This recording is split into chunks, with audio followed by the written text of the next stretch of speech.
Hello everyone, আজকে আপনাদের জন্য একটা নতুন রেসিপি নিয়ে চলে এসেছি।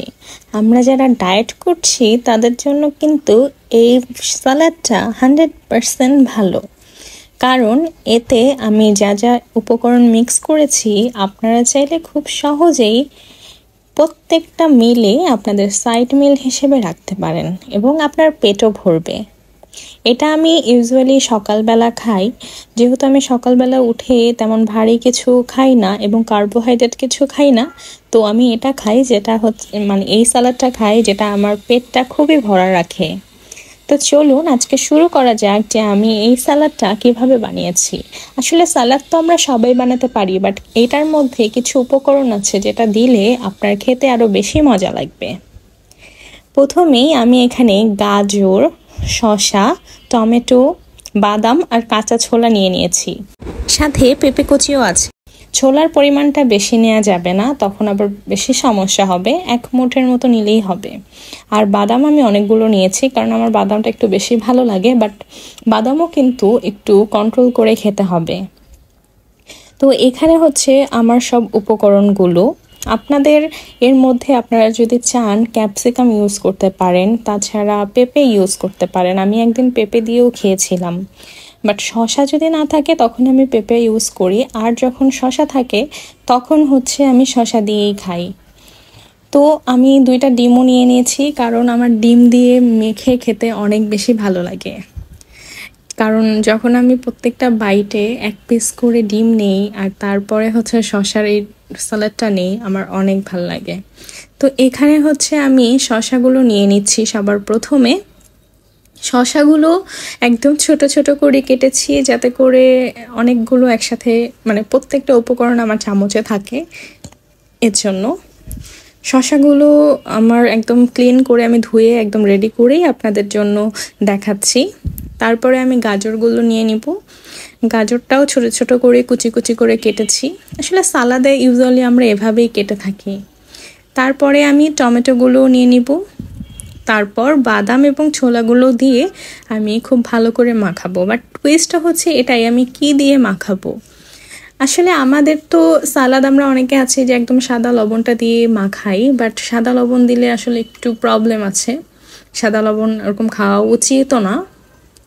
আর আমি এখানে হচ্ছে অল্প একটু পেঁয়াজ দিয়েছি, আর আমি কাঁচামরিচ আজকে দেইনি, কারণ কাঁচামরিচ খেলে আবার একটু বাইটা লাগলে আমার বেশি ঝাল লাগে, তাই আমি কাঁচামরিচটা আজকে ইগনোর করব। আপনারা যদি ঝাল খেতে চান তাহলে কাঁচামরিচ, গোলমরিচ সেটাও দিতে পারেন। তো আমি বাদামগুলো দিয়েছি। আর আরেকটা কথা, আপনারা চাইলে এখানে কাঠবাদাম 2 পিস কুচি কুচি করে কেটে অ্যাড করতে পারেন এবং আখরোটটাও অ্যাড করতে পারেন, কারণ 2টা বাদামই অনেক ভালো। এই যে এখানে হচ্ছে আমার যে মশলাটা এটা হচ্ছে বিট লবণের সাথে গুঁড়া করা মরিচ, ভেজে গুঁড়া করা মরিচটা। আর এটা হচ্ছে আমরা জানি যে প্যাকেটে কিনতে পাওয়া যায় চাট মশলা, সেটা পরিমাণটা একদমই কম দিতে হবে। চাট মশলায় অনেক মশলা থাকে, কিন্তু ওটার মধ্যে যে মশলাগুলো আছে সেগুলো আমাদের শরীরের জন্য ভালো, খারাপ না, কিন্তু প্রয়োজন মতো করে খেতে হবে। তো তারপরে আমাকে এটা ভালো মতো মিক্স করতে হবে এবং অবশ্যই আপনারা পিঙ্ক সল্ট ব্যবহার করতে পারেন। আমি তো বিট লবণটা ইউজ করেছি। তো বিট লবণের সাথে আমি মরিচটা তেলে তারপরে ওটা গুঁড়ো করে আমাদের এটা একটা লবণ তৈরি করা আছে। একদিন আমি আপনাদের সাথে সেই লবণের রেসিপিটাও শেয়ার করব। এটা আপনারা ডায়েট চলাকালীন আপনাদের সালাদে ডিমের উপরে যে কোনো কিছু দিয়েই খেতে পারবেন যেখানে আপনার লবণটা লাগে আর কি। কারণ আমরা যেহেতু অনেক সিদ্ধ খাবার খাই ডায়েটে, তো সেক্ষেত্রে আমাদের একটু লবণ লবণ বা মশলা তো একটু না হলে ভালো লাগবে না। আর আমি স্পেশালি একসময় অনেক বেশি ফুডি ছিলাম, তো এখন আমি আস্তে আস্তে যখন ডায়েট করছি তো তখন কিন্তু আমার অনেক খাবার ভালো লাগে না। তো আমি চাই যে প্রত্যেকটা খাবার কিভাবে অনেক মজাদার করে তোলা যায়।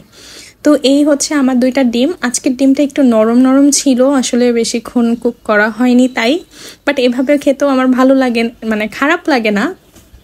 আর আপনারা ডিমটা শক্ত করে সিদ্ধ করে নেবেন, তাহলে বেশি মজা লাগে। প্রত্যেকটা বাইটে একটুখানি 1 চামচ হচ্ছে ডিমটা কেটে নেবেন, আর 1 চামচ হচ্ছে ওই শসাগুলো নেবেন। দেখবেন দুইটা একসাথে এত বেশি মজা লাগে, আপনারা একবার অবশ্যই ট্রাই করে দেখবেন।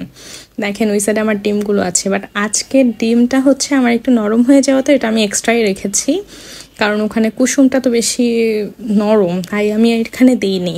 আমি এরকম করে আগে আলাদাভাবে সালাদটা খেয়ে নিচ্ছি, আর 2টা ডিম আলাদা খাবো। আসলে এটা অনেক মজা এবং আপনার পেট অনেক ভরা রাখবে, যেহেতু এখানে হচ্ছে ফাইবার আছে। ফাইবার বলতে কাঁচা ছোলা আছে, তারপরে আপনার শসার মধ্যে, টমেটোর মধ্যে ফাইবার আছে। সো আপনার পেটটা অনেকক্ষণ ভরা রাখবে এবং আপনাকে ইনস্ট্যান্ট একটা এনার্জি দিবে। সাথে ডিম, আমাদের প্রোটিন তো আছেই। সো এই ছিল আজকের রেসিপি। অবশ্যই আপনারা এটা ট্রাই করবেন এবং আমাকে জানাবেন কেমন হয়েছে। আশা করি আপনাদের খুব ভালো লাগবে, এবং আমার চ্যানেলে আরও নতুন নতুন ভিডিও পেতে আমার চ্যানেলটা অবশ্যই সাবস্ক্রাইব করবেন। সো সবাই ভালো থাকেন। আল্লাহ হাফেজ।